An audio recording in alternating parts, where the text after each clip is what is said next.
When I was younger, I adored the classic LEGO games, mostly from the GameCube to the Wii, as most of my personal favorites lie on those consoles. LEGO Star Wars, Indiana Jones, Batman, all absolute classics, but with the transition to the Wii U, I did feel like some of the newer LEGO games weren't quite as fun as the older ones I had grown up with. LEGO Batman 2 and Jurassic World were fine, although LEGO Star Wars The Force Awakens is a pretty infamous LEGO game within the community because it covers only one of the Star Wars movies, so of course there was going to be a lot of padding in that game, and as such, it's not very memorable. Around that time was when I largely stopped paying attention to whatever was going on with LEGO games. The upcoming games did seem fine, but I just assumed that I was in the process of growing out of these games. That is until a pretty big announcement was made. Now, out of every LEGO game I've played, the original LEGO Star Wars games were my absolute favorites, so when it was announced that TT Games would be remaking all 9 Star Wars movies for one big LEGO game,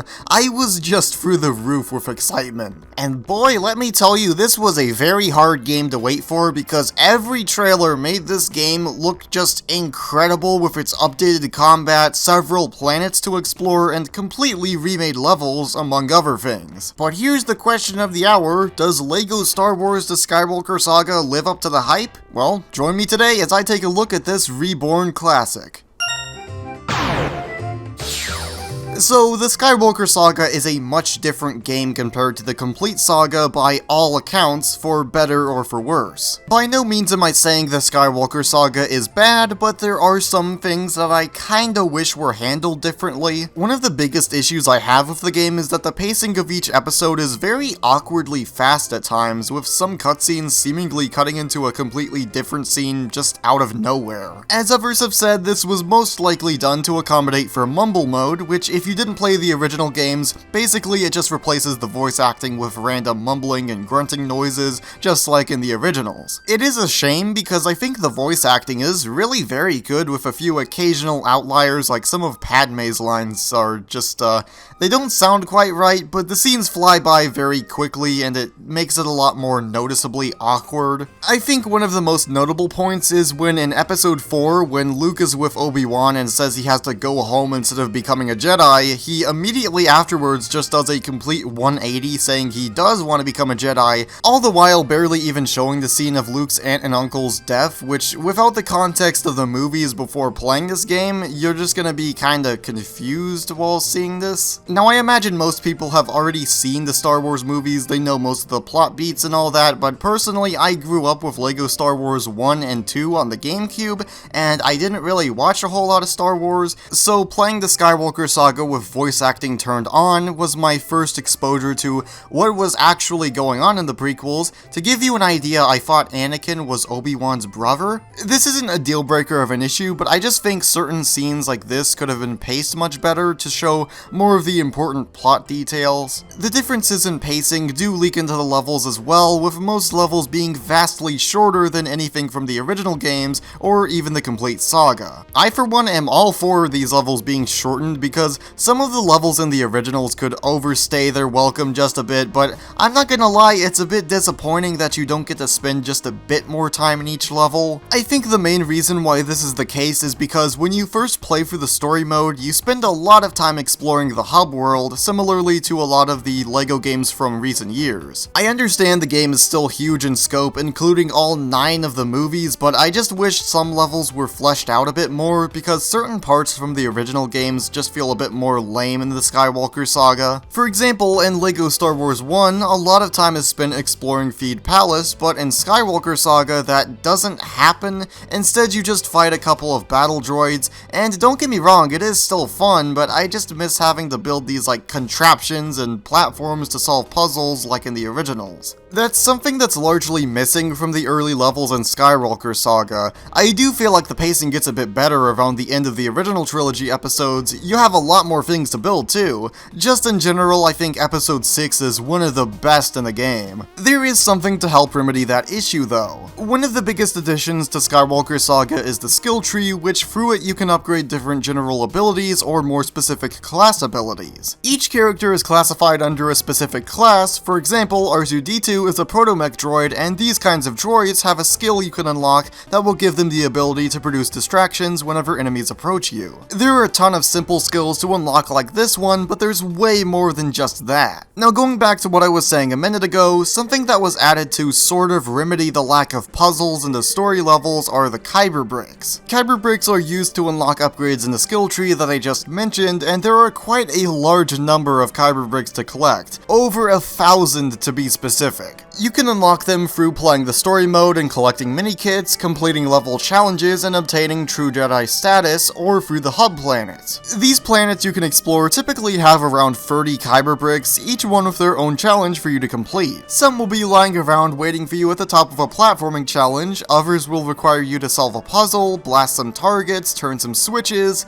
a lot of different things. Although admittedly a lot of the Kyber bricks reuse challenges, I mean you can't really expect the developers to come up with 1,000 unique challenges, so I don't blame them at all for taking this approach. I do have to wonder if this will affect my thoughts on the game a few months from now though, as I could see it becoming a similar issue as with Super Mario Odyssey's Power Moons. As it stands currently though, I really do love collecting the Kyber bricks. Like, the game really gave me this collectathon mentality where I just had to collect one more Kyber brick. Just one more, and then another, and another.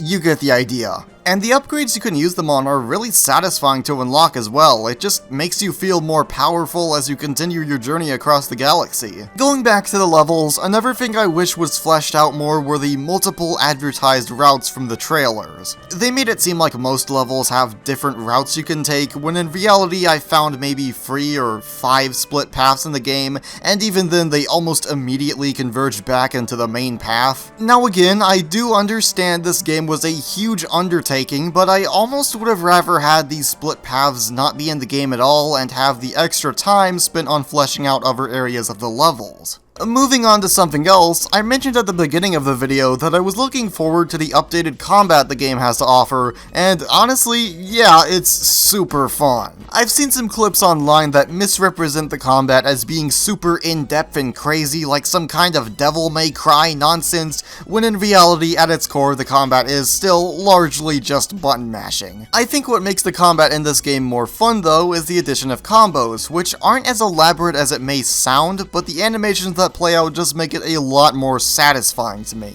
Though the game doesn't do a whole lot to incentivize you switching up combos other than having enemies very occasionally block your attacks. I can understand why this would be a letdown for some, but personally I'm already used to LEGO games combat being simplistic in nature, so it's not a big deal. Where the combat gets more interesting though is the boss fights, which are a huge improvement over the originals. I loved the bosses in the original games, but the updated bosses are super duper engaging, plus they even added the Yoda vs Palpatine fight from the prequel trilogy, which was just super cool to see. If there was one thing I would have to complain about though, the Obi-Wan vs Anakin fight was a bit of a letdown. The fight itself is still super cool and fun, but every other version of this specific battle was a very unique boss in that it was player 1 versus player 2, if you were playing in multiplayer of course. I can just remember a couple of times whenever my brother and I would go back to the complete saga on DS or LEGO Star Wars 1 just to replay this level because of how cool it was. It really sucks that they changed the fight for this version. Instead, they added in a section with R2-D2 and C-3PO when I don't think they were even in this scene originally, and it kinda messes up the pacing of the fight. My favorite part from the prequel trilogy? Oh, it's gotta be that awesome part where R2-D2 is floating over Mustafar while watching the epic duel between Obi-Wan and Anakin. The other bosses are great, this one being changed just hit me right in the gut though. I had assumed there was something keeping them from being able to make this fight player 1 versus player 2, but then episode 6 comes in with the final showdown between Luke and Darth Vader, and you wanna know what? That fight is player 1 versus player 2!